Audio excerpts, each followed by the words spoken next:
ഇവിടെ evaluate integral x root x plus 2 d x. ഇതിവിടെ substitution വെച്ചുള്ള ഒരു പ്രോബ്ലം ഉണ്ട്. അപ്പോൾ നമുക്കിത് എങ്ങനെ സോൾവ് ചെയ്യാൻ നോക്കാം. അപ്പോൾ ഇവിടെ നമ്മൾ എക്സിന് എക്സ് പ്ലസ് 2ന് ടി കൊടുക്കാം. Put x plus 2 equal to t. Then dt by dx equal to x ന്റെ derivative 1. therefore dt equal to ഇത് ക്രോസ് ചെയ്യണം dx. then x ന്റെ വാല്യൂ കണ്ടുപിടിക്കുക t minus 2. therefore ക്വസ്റ്റ്യൻ നമ്മൾ എഴുതാം integral x root x plus 2 dx equal to integral x ന്റെ value t minus 2 ആണ്. അപ്പോൾ t minus 2 ഇടാം ഇൻറ്റു റൂട്ട് s plus 2 എന്ന് പറയുമ്പോൾ t ആണ്. ദെൻ dx ന് പകരം dt ഇടാം. ഇപ്പം ക്വസ്റ്റ്യൻ എല്ലാം t എന്നുള്ള വേരിയബിളോട്ട് കൺവേർട്ട് ആയി.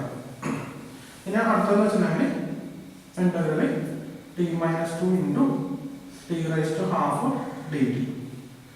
അപ്പോൾ ഇത് t raised to 1 ഇത് t raised to half. അപ്പോൾ രണ്ടും നമ്മൾ പവർ കൊണ്ട് ആഡ് ചെയ്യുമ്പോൾ integral t raised to 3/2 minus 2t raised to half multiply dt. ഇവിടെ എക്സ്പാൻഡ് ആണ് ചെയ്തിട്ടുള്ളത്. അതിനുശേഷം ഇന്റഗ്രേറ്റ് ചെയ്യാം. ഇവിടെ വരുമ്പോൾ t raised to 3/2 plus 1/3/2 plus 1 ഇതിന് ഇന്റഗ്രേഷൻ ആണ്. x raised to ഫോമാറ്റ് ആണ്. minus 2 into t raised to half plus 1/half plus 1 plus 3. അപ്പോൾ ഇതിനെ സോൾവ് ചെയ്യുമ്പോൾ t raised to 3/2 plus 1 that is 1.5 വരും. അപ്പോൾ ഇതിൻ്റെ LCM എടുത്ത് ചെയ്യാം. അപ്പോൾ LCM എടുത്ത് ചെയ്യുമ്പോൾ t raised to 3 LCM 2 plus 2 by 3 plus 2/2 minus 2 into ഇവിടെ LCM ചെയ്യുന്നത് t raised to 3/2 എന്ന് പറയും by 3/2 plus c. ഇത് സോൾവ് ചെയ്ത് വരുമ്പോൾ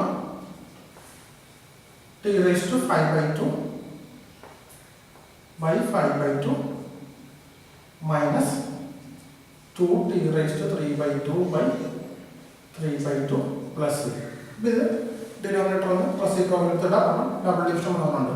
2/5 t raised to 5/2 minus 2/3 into 2t raised to 3/2 plus c.